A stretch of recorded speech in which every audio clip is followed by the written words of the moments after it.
मेरी कहानी 10 मार्च 1981 से शुरू होती है। यह दिन मेरी पूरी जिंदगी को बदल देने वाला दिन था।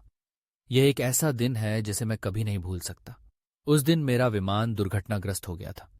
मैं अस्पताल पहुंचा, पूरी तरह से लकवाग्रस्त, पैरालाइज्ड। मेरी रीढ़ की हड्डी कुचल गई थी। मेरी पहली और दूसरी गर्दन की हड्डियां, सर्विकल वर्टेब्रे, टूट गई थीं। मेरा निगलने का प्राकृतिक रिफ्लेक्स, स्वॉलोइंग रिफ्लेक्स, नष्ट हो चुका था। मैं न तो खा सकता था न पी सकता था। मेरा डायफ्राम भी पूरी तरह नष्ट हो चुका था। मैं सांस भी नहीं ले सकता था। सिर्फ एक चीज जो मैं कर सकता था, अपनी आंखें झपकाना। डॉक्टरों ने, जाहिर है, कह दिया था कि मैं पूरी जिंदगी एक सब्जी, वेजिटेबल की तरह रहूंगा। सिर्फ अपनी आंखें झपका पाऊंगा और कुछ भी नहीं कर पाऊंगा।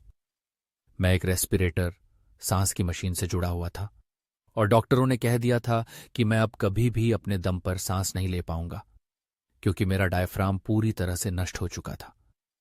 लेकिन मेरे भीतर से एक छोटी सी आवाज लगातार कह रही थी, गहरी सांस लो, गहरी सांस लो। मैं उस समय यह समझ नहीं पा रहा था कि इस आवाज का मेरे लिए क्या मतलब था। इसकी कोई तार्किक, लॉजिकल व्याख्या नहीं थी।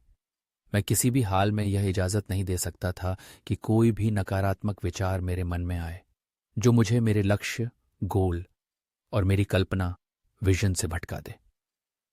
मैंने खुद से एक लक्ष्य तय कर लिया था, क्रिसमस के दिन अपने पैरों पर चलकर अस्पताल से बाहर निकलना।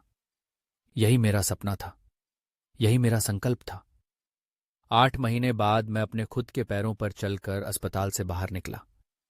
उन्होंने कहा था कि यह असंभव है, लेकिन वह दिन मैं कभी नहीं भूलूंगा। आज जो लोग इस समय यह कार्यक्रम देख रहे हैं, जो दर्द और तकलीफ में हैं, अगर मुझे अपनी पूरी जिंदगी का सार और वह बात जो मैंने सीखी है एक वाक्य में बतानी हो, तो मैं इसे इन 6 शब्दों में समेटूंगा। इंसान वही बनता है जो वह सोचता है।